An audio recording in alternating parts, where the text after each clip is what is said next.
Hi there, it's Larold, and today I'm going to take a deeper look at how to gear up a Brewmaster monk. I'll go over how you want to prioritize stats, which trinkets you should wear, and what legendaries you'll want, if you're lucky enough to have choices. The best defensive gearing priority right now is to shoot for 33.4% haste, then prioritize mastery slightly over versatility, with crit, agility, and stamina all as low priorities. Assuming you're using Blackout combo, and you should, 33.4% haste gets your keg smash down to a nice, even 6-second cooldown. This cuts out downtime and makes the whole playstyle much more efficient.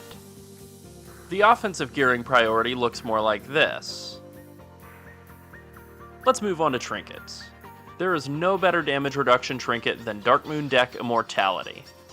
It's the absolute best in the game for Brewmasters. Infernal Alchemist Stone is also decent for an 855 trinket, but it gets dwarfed by drops from heroic raids and higher level Mythic Plus. Goblet of Nightmarish Ichor is a really solid all-around trinket, and sadly the best defensive option available in current raids.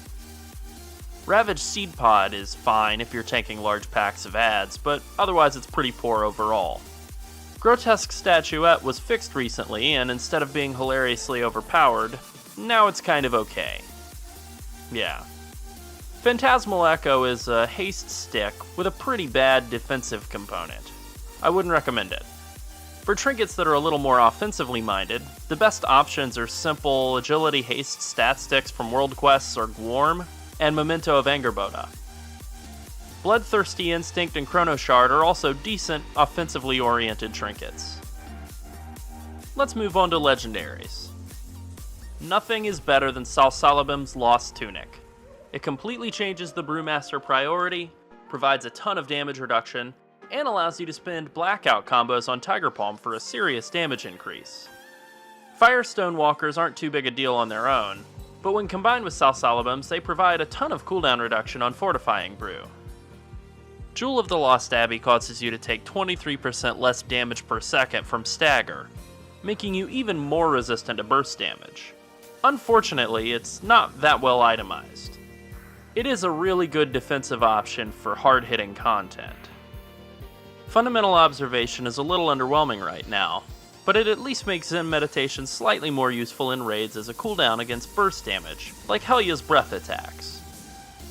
In 7.1.5, it will be getting a massive buff, and will make Zen Meditation into a real defensive ability on a 2.5 minute cooldown.